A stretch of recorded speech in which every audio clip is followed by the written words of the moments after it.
नमस्कार, मैं हूं अमिता और आप देख रहे हैं न्यूज 22 को। खबर की शुरुआत में सबसे पहले बात, चिराग पासवान फिर से लोजपा आर के राष्ट्रीय अध्यक्ष बनाए गए हैं। जी हां, लोजपा आर की राष्ट्रीय कार्यकारिणी की बैठक हो रही है। उस बैठक में फिर से उन्हें राष्ट्रीय अध्यक्ष चुन लिया गया है। लोजपा आर की राष्ट्रीय कार्यकारिणी की बैठक में चुनाव को लेकर रणनीति तय की जा रही है। आपको बता दें कि झारखंड में भी कुछ दिनों में, आने वाले दिनों में चुनाव होंगे। ऐसे में इसको लेकर आज चिराग पासवान जो हैं वो रांची पहुंचे हैं। आज रांची में पार्टी की तरफ से बैठक की जा रही है, कार्यकारिणी बैठक है। ऐसे में आगामी चुनाव को लेकर यहां पर अपनी मजबूती से उपस्थिति दर्ज कराने को लेकर भी यह बैठक देखी जा रही है। चिराग पासवान को हालांकि फिर से लोजपा आर के राष्ट्रीय अध्यक्ष के रूप में चुना गया है। राष्ट्रीय कार्यकारिणी की बैठक में फिर से उन्हें राष्ट्रीय अध्यक्ष बनाया गया है।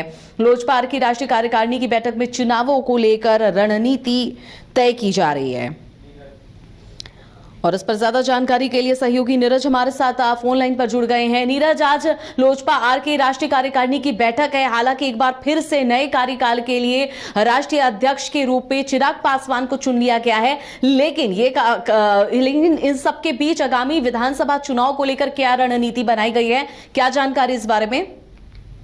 देखिए, अभी आधिकारिक रूप से घोषणा नहीं की गई है कि यहाँ पर कितने सीटों पर लोक जनशक्ति पार्टी रामविलास जो है वो चुनाव लड़ेगी। हालांकि दावा किया जा रहा है कि 28 सीटों पर दावेदारी जो है वो पेश की जा रही है, क्योंकि एनडीए अलायंस में केंद्र में और झारखंड में भी ये उम्मीद जताया जा रहा है कि अलायंस में जो है सीटों पर चुनाव लड़ा जा सकता है। तो देखिए, एलजेपी आर की तरफ से जो है तमाम दावेदारी जो है पेश की जा रही है। उसके साथ साथ इससे पहले आपने देखा हो कि हिंदुस्तानी आवामी मोर्चा की ओर से भी कुछ सीटों पर अपनी दावेदारी ठोकी गई थी। उसके साथ साथ जेडीयू की ओर से भी कहा गया कि वो 11 सीट पर जो है चुनाव लड़ना चाहते हैं। तो बहुत सारी पार्टियां हैं जो कि एनडीए के अलायंस में है, वो अपनी ओर से दावेदारी पेश कर रहे हैं। ऐसे में एनडीए के लिए जो है बड़ी मुश्किल, कह सकते हैं बीजेपी के लिए जो है वो मुश्किल घड़ी आ गई है, क्योंकि उन्हें निर्णय लेना है कि किस तरह से जो सीटों की शेयरिंग हो। और ऐसे में अभी राष्ट्रीय कार्यकारिणी की बैठक जो है वो भी चल रही है। तो राष्ट्रीय कार्यकारिणी की बैठक में एनडीपी की ओर से तमाम जो निर्णय है वो लिए जाएंगे और किस तरह से। लेकिन नीरज, जिस तरह से चिराग पासवान ने कहा है कि झारखंड में वो 28 सीटों पर चुनाव लड़ सकते हैं, दावेदारी कर रहे हैं 28 सीटों को लेकर, ऐसे में बीजेपी और जेडीयू के लिए कितनी बड़ी परेशानी साबित हो सकती है? बिल्कुल, देखिए, क्योंकि बीजेपी जो है अगर अलायंस की बात करें तो बीजेपी और आजसू अलायंस में चुनाव लड़ती रही है। लेकिन पिछले विधानसभा यानी कि 2019 विधानसभा चुनाव की बात करूं तो बीजेपी अकेले चुनाव लड़ी थी और उसका फायदा नहीं हुआ था बीजेपी को।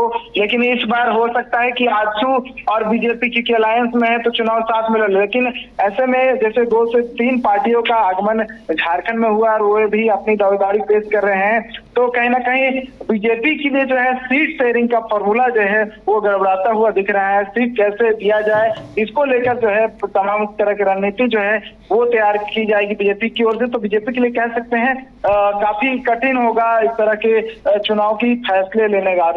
अमिता, चलिए, तमाम जानकारी के लिए बहुत बहुत शुक्रिया नीरज, आपका नजर बनाए रखिए। आपको बता दें कि आज राष्ट्रीय कार्यकारिणी की लोजपा आर की तरफ से बैठक की गई और इस बैठक में चुनाव को लेकर भी रणनीति बनाई गई है। लेकिन इन सब के बीच आपको ये भी बता दें कि राष्ट्रीय कार्यकारिणी की बैठक में चिराग पासवान कई बड़े फैसले और भी ले सकते हैं। और इस बैठक में उन्होंने दावा किया, इस बैठक को होने से पहले कि वो 28 सीटों में झारखंड में चुनाव लड़ सकते हैं। हालांकि राष्ट्रीय कार्यकारिणी की बैठक में एक बार फिर से उन्हें राष्ट्रीय अध्यक्ष चुन लिया गया है।